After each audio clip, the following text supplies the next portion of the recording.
بسم اللہ الرحمن الرحیم۔ محمد حاجی یہ سوال کرتے ہیں کہ غسل کرنے کا مسنون طریقہ کیا ہے؟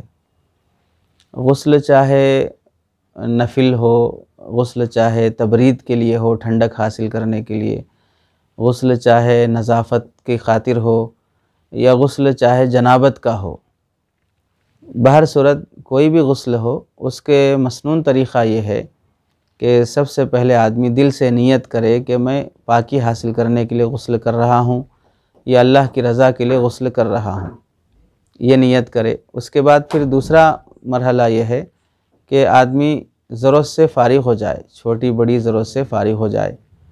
تیسری بات یہ ہے کہ اگر جسم میں کسی حصے پر کوئی گندگی نجاست لگی ہو تو خاص طور سے اس گندگی کو اور اس نجاست کو دور کرنے کا اہتمام کرے۔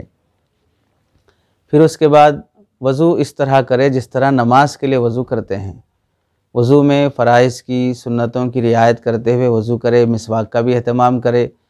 تو وضو سے فارغ ہونے کے بعد پھر اس کے بعد مرحلہ آتا ہے کہ پورے جسم پر پانی بہائے۔ اب وضو میں چونکہ کلی بھی کرتا ہے، وہ اس میں سنت ہے، غسل میں فرض ہے۔ ناک میں پانی ڈالنا ہے، وضو میں سنت ہے، غسل میں فرض ہے۔ ناک کی نرم ہڈی تک پانی پہنچائے۔ پھر اس کے بعد 3 مرتبہ یعنی یہ عمل ہونے کے بعد غسل کے لیے پورے جسم پر پانی بہائے۔ اب پورے جسم پر پانی بہانے کے لیے سب سے پہلے سر پہ پانی ڈالے، پھر دائیں طرف، پھر بائیں طرف۔ یا دوسرا طریقہ ہے کہ پہلے دائیں طرف پانی بہائے، پھر سر سے پانی بہائے، پھر بائیں طرف پانی بہائے۔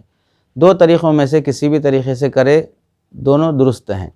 اگر اس طریقے کی ترتیب کی رعایت کیے بغیر ڈائریکٹ شاور کے نیچے کھڑے ہو کر غسل کر لیا تو بھی درست ہے، اس میں کوئی حرج کی بات نہیں۔ البتہ 3 چیزیں جو غسل میں فرض ہیں اس کی رعایت رہے: ایک کلی کرنا، ناک کی نرم ہڈی تک پانی پہنچانا، پورے جسم پر پانی اس طرح بہانا کہ کوئی جسم کا حصہ خشک نہ رہے۔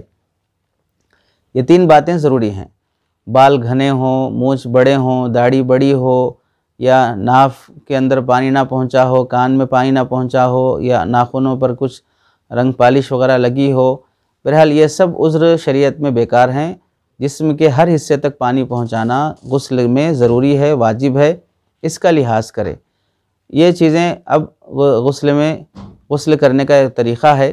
اب اس میں ننگے غسل کرنے کے بجائے بہتر نہیں ہے، ادب کے خلاف ہے، شرم حیا کے خلاف ہے، کوئی کپڑا سطر وغیرہ پہن کر چھپا کر غسل کرے۔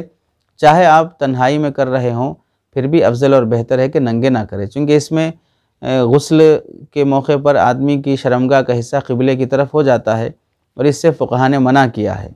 اور ایسے ہی کھڑے ہو کر غسل نہ کرے، چونکہ اللہ کے نبی علیہ السلام ہمیشہ بیٹھ کر ہی غسل فرمایا کرتے تھے۔ اگر کھڑے ہو کر لیتے ہیں تو ادا تو ہو جائے گا، البتہ طریقہ ادب یہ ہے کہ بیٹھ کر غسل کرنے کا اہتمام کریں۔